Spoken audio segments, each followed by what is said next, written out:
साथियों नमस्कार। आज हम आपके सामने एक नया वीडियो लेके आए हैं। ये देखिए, ये जो भैंस दिखाई दे रही है, इसकी चमड़ी में हम बता रहे हैं, इसकी जो चमड़ी है इसमें हवा भर गई है और इतनी हवा भर गई है कि हम इसको बजा रहे हैं तो ढोल जैसी आवाज़ आ रही है। तो आज हम इसका ट्रीटमेंट जानने वाले हैं, तो आप इस वीडियो को अंत तक जरूर देखें। यदि आपने अभी तक इस चैनल को सब्सक्राइब नहीं किया है तो आप इस चैनल को सब्सक्राइब जरूर करें। देखिए, यह एक ऐसी बीमारी है पशुओं की जिसमें कि पशुओं की जो चमड़ी रहती है इसमें हवा भर जाती है और हवा इतनी भर जाती है कि पशुओं की चमड़ी हम बजाते हैं तो ढोल जैसी आवाज़ आती है।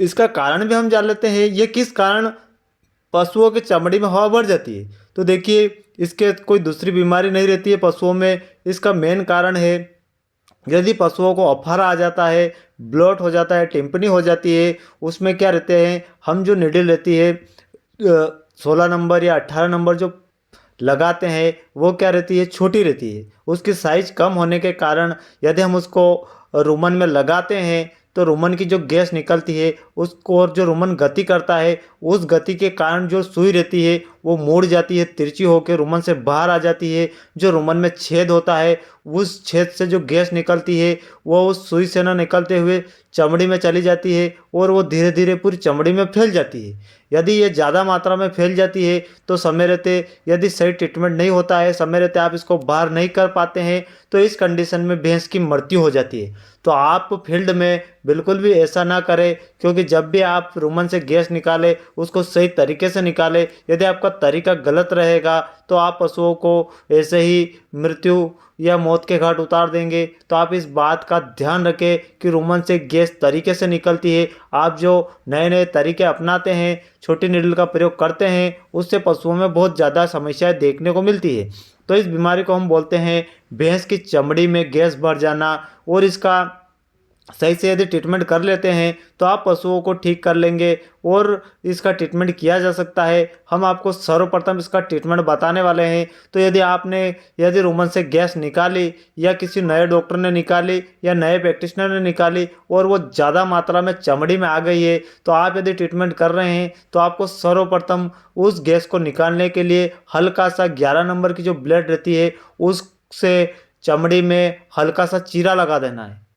यदि आप ये कर लेते हैं तो वो गैस उसी समय बाहर निकल जाती है। और यदि आप ये न कर पाते हैं तो जो 12 नंबर जो निडिल रहती है, 12 नंबर निडिल आप उस चमड़ी में चुबा दे या छेद कर दे, उससे कि वो गैस आप हाथ से दबा दबा के उस छेद से बाहर कर सकते हैं। ये हमने प्रैक्टिकली करा है, तो आप भी इस तरीके को अपना सकते हैं और उस गैस को तुरंत निकाल सकते हैं। यदि आपने इस गैस को 2 या 3 दिन बाद देखा है, उसमें चर चर की आवाज़ आने लगती है, ये देखिए हम दबा के देख रहे हैं, पशु मालिक का कहना है कि अब इसमें चर चर की आवाज़ आने लगी है। यदि ये आ जाता है तो आपको फिर इसमें ट्रीटमेंट करना है, 3 दिन तक ट्रीटमेंट करना है।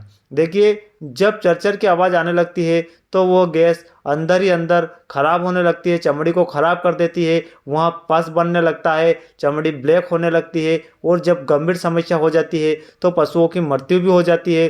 तो आपको जब भी ऐसे केस देखने को मिले, आप उसका समय रहते हमने जो बताया 11 नंबर ब्लेड से हल्का सा चीरा लगा दें, बिल्कुल हल्का सा छेद करना है, चुबाना है उस ब्लेड को और उसमें से आप हाथ से दबा दबा कर गैस को बाहर कर सकते हैं। यह सबसे बढ़िया तरीका है, सबसे बढ़िया ट्रीटमेंट है। ऐसा ट्रीटमेंट आपने अभी तक कहीं नहीं देखा होगा। और यदि आप इस ट्रीटमेंट का प्रयोग कर लेते हैं तो आप ऐसे गैस को पूरी तरीके से बाहर कर देंगे और ऐसे पशु को ठीक कर लेंगे। इसके बाद आप यदि ज़्यादा समय बाद ट्रीटमेंट करते हैं तो हम सर्वप्रथम ट्रीटमेंट की ओर चलते हैं। वो ऐसा कौन सा ट्रीटमेंट है जिसको कि आप कर लेते हैं तो आप पशुओं को ठीक कर लेंगे। तो हम ट्रीटमेंट की ओर चलते हैं। इसमें हमें सर्वप्रथम इंजेक्शन प्रेडनिसोलोन आता है।